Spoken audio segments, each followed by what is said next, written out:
In 1967, while I was flying a combat tour in Vietnam, my father passed away.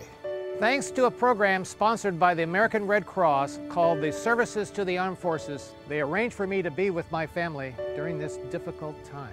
This program receives no federal funding and relies on your generous support. Please help us to continue to serve our brave men and women in uniform and their families when they need us most. I know firsthand that your help can make a difference.